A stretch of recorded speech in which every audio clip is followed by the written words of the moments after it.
Puerto voy para Mayarín.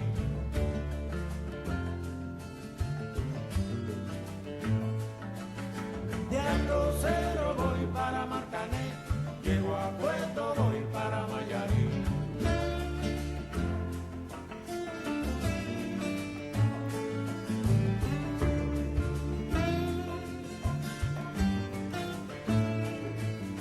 El cariño que te tengo no te lo puedo negar, se me sale la babita, yo no lo puedo evitar.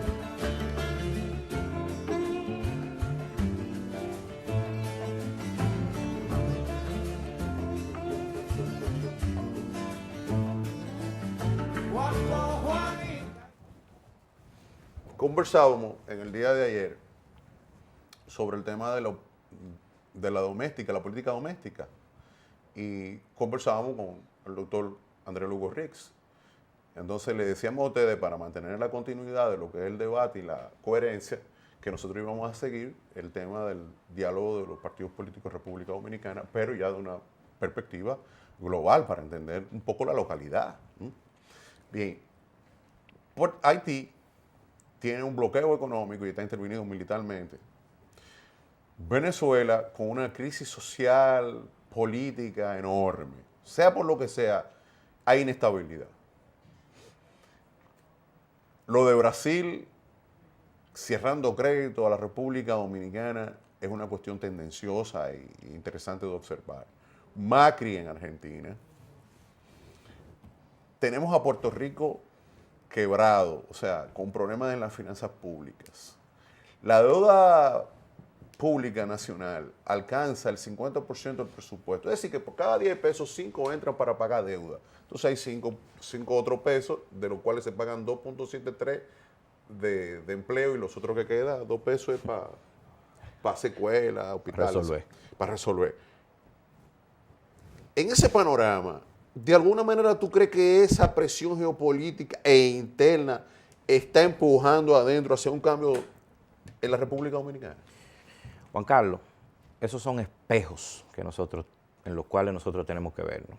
Nosotros somos una especie de traje de diablo cojuelo, que tenía muchos espejos. Muchos pedazos de cada cosa. No, muchos espejos, bien. muchos espejos. Ya. Y cada espejo, el espejo que tú tenías aquí, yo que tuve traje de diablo cojuelo, el espejo que tenía aquí miraba para un lado, pero te estaba enseñando una realidad que tú tenías a tu derecha. El espejito que tenías de frente te enseñaba de frente, el que tenías en la capa te enseñaba hacia atrás.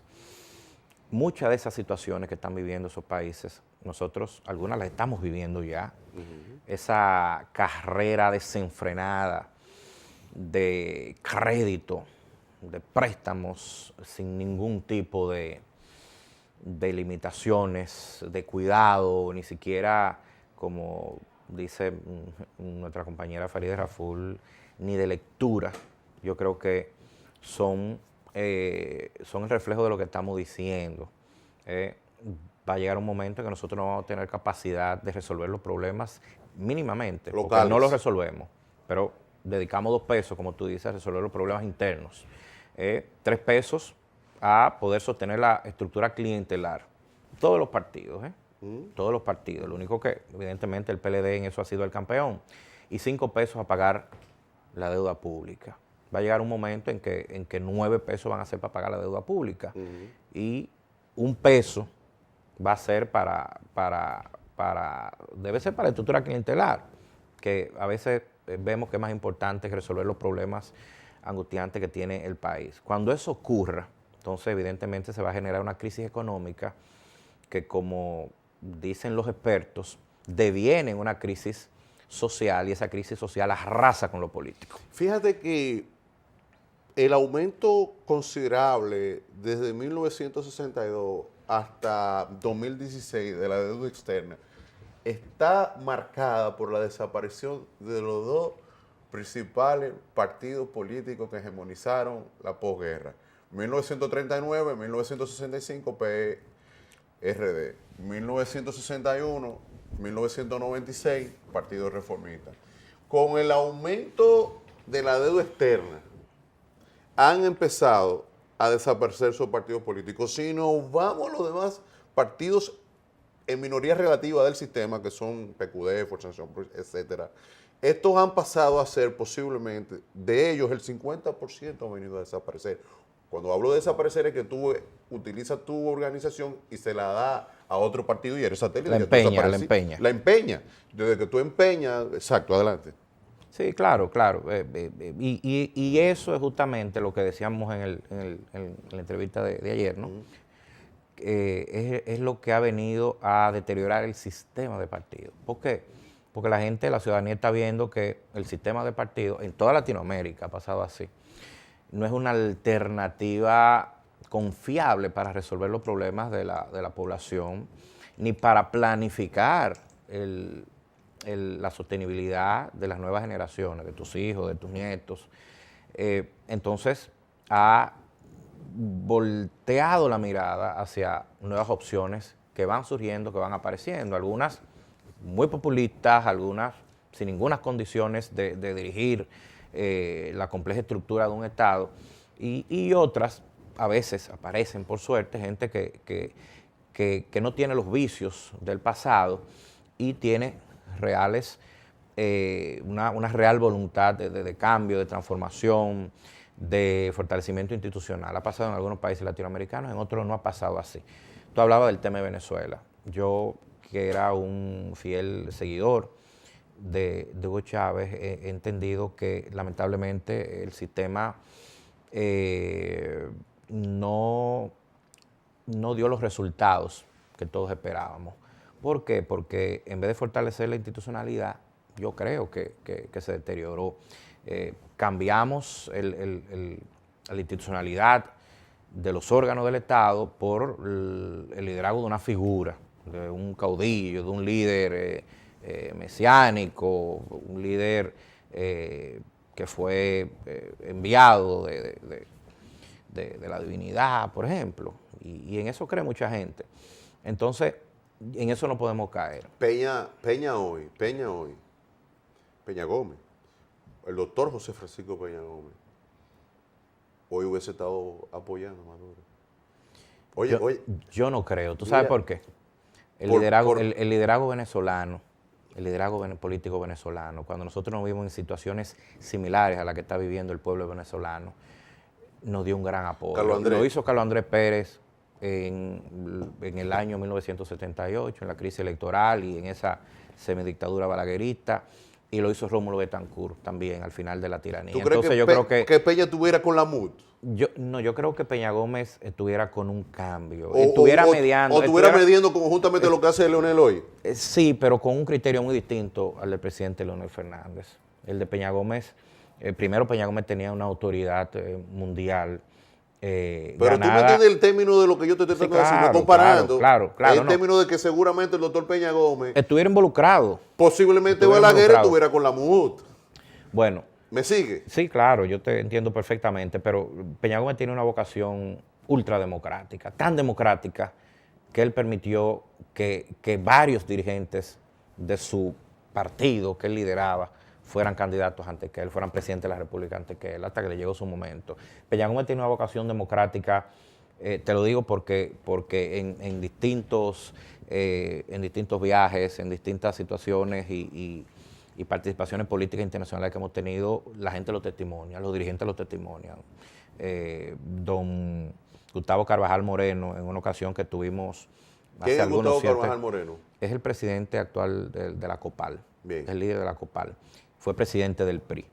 Y es un internacionalista muy amigo del doctor Peña Gómez y fue quien me llevó la primera vez a Colombia a participar de los esfuerzos que hacía Piedad Córdoba en el proceso. Después de Punto Fijo, todo aquello. Claro, en el proceso de paz que ella promovía cuando era muy difícil, algunos 7, 8 años atrás. El tiempo le ha dado la razón, definitivamente. Y nos decía don Gustavo Carvajal Moreno que él en un momento estuvo en la selva tratando de entrevistarse con la guerrilla y lo acompañaba Peña Gómez. Y él hablaba de los riesgos, porque fue a propósito de una vez que aterrizamos en Bogotá para uno de los cónclaves, de las reuniones que realizaba Piedad, y ese mismo día había explotado una bomba en Radio Caracol a las 5 de la mañana. y Piedad tenía una actividad promoviendo el proceso de paz. Entonces imagínate lo difícil, Claro. esto, sobre todo para un político joven, verse en una situación como esa, que uno no sabe lo que puede pasar. Entonces don Gustavo Carvajal Moreno nos hizo la historia tratando de tranquilizarnos y decía, Peña Gómez y yo nos metimos en la selva sin saber a dónde íbamos y qué iba a pasar con nosotros, si nos iban a secuestrar, si nos iban a tomar como rehenes, promoviendo la paz, promoviendo la solución a un conflicto internacional, en el entendido de que la paz en un país latinoamericano es la paz en la República Dominicana. Y yo creo que Peña Gómez hubiera estado mediando en Venezuela, pero sobre todo con una vocación y con un carácter eminentemente democrático, que yo creo que es lo que le está faltando al gobierno del presidente Maduro. Mira, oye esta especulación. Esto es una especulación mía. Hipólito pactó con el oficialismo, evidentemente, en mi opinión, gobernabilidad. Eso le permitió obtener 35% y 1.000 millones de pesos en 4 años. Con esos 1.000 millones de pesos en 4 años y un 35%, y con senadores, diputados y regidores, Hipólito pretenderá ir al 20%. Y de alguna manera, con ese capital económico y con ese capital social y político que tiene Hipólito, que obtuvo como candidato Luis, Hipólito se va a encargar de Luis. Como Danilo en un momento determinado entre la pugna se encargó de Leonel. Y eso va a generar que Quique se acerque a Hipólito por el tema de la Junta. Y que un sector del PRD migre al PRM de Hipólito. Y que ese polo migratorio, es posible que nosotros estemos viendo a Hipólito Mejía entrar por la puerta del PRD sin tirar un tiro. Mira, Juan Carlos, la verdad que... Esto es una especulación. No, pero totalmente. Totalmente. Totalmente. El presidente Mejía ha demostrado una gran vocación democrática y ha demostrado también saber estar a la altura de las circunstancias en muchas oportunidades. Pasó en la convención interna, pasó cuando no ganó las elecciones, las 2 veces que no ha ganado. Yo creo que el presidente Mejía no va a sorprender, porque él ha acostumbrado a la gente a ser en eso muy transparente, pero yo creo que él ha entendido, y por eso el respaldo a su hija Carolina, que es una extraordinaria mujer y ha demostrado tener un talento político natural y una gran capacidad de trabajo.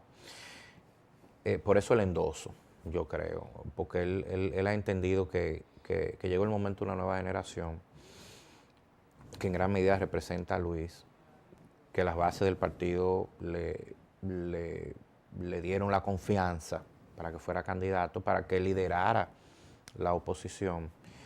Y yo estoy confiado en que eso será lo que va a pasar. Electoralmente la gente demostró que quiere liderazgo emergente en los municipios, en el Congreso, y yo creo que pronto también se verá esa demostración en el Poder Ejecutivo.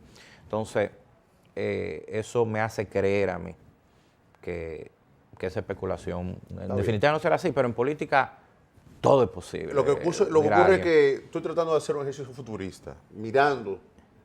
De eso se trata, de observar, de mirar. Decían, Peña miraba más allá de la curva, decían. ¿Ah, sí? Decían los amigos de él. Bueno, tratando. Mira, el 2016 reflejó muchas cosas, entre ellas el profundo desgaste de las élites de los partidos políticos. Que Collado haya ganado en la capital, después de haber sacado en la circunscripción 1 y la circunscripción 1 y circunscripción 2, 30 y tantos % similar al candidato presidencial, pero que en la 3 haya sacado un 53%. No, en la 2 y en la 3 y en la 1, esa cantidad. Sí. Exacto. Así fue, ¿verdad? Fue la 1, ¿verdad? La 1. Bien, refleja cómo por detrás, los 24,000 candidatos a los cuales se les fue esquilmado, conculcado su derecho fundamental, accionaron. Eso se pudo, sí, nos vamos a pausar ahora. Eso se pudo ver en Puerto Plata y en muchas municipalidades en el cual jugó mucho, fue muy importante y decisorio el tema de las alianzas coyunturales, municipales y congresionales de los partidos políticos. Vamos a una brevísima pausa. ¿Tú entendiste la pregunta? Perfecto. Yo siento que Alianza País al 2016 va a pactar con un candidato de derecha similar a él, si allí puede ganar. Y, por ejemplo, estoy hablando de Alianza País, puedo hablar de otro. Puedo hablar del PQD, puedo hablar de la Fuerza Nacional Progresista. Y que los chiquitos, al observar poco a poco lo que ha venido ocurriendo, ya no van a estar detrás del PLD ni del PRM, porque se sabe que son fuerzas muy poderosas respecto de ello. Y que yo creo que la búsqueda va a ser ahora hacia conquistar electoralmente el espacio que tiene el Partido Reformista Social Cristiano, que son satélites, y el PRD. Yo pienso que el PRD no obtuvo el 5% por sí mismo. ¿Me entendiste? Yo creo que esa alianza le da el 5% y lo salva. ¿Para qué? Para evitar que se caiga el sistema. Si el PRD cae, cae el PLD. Si Quique cae, cae el PRM. Entonces, es el péndulo que vamos a discutir ahora. Pausa, no se vaya.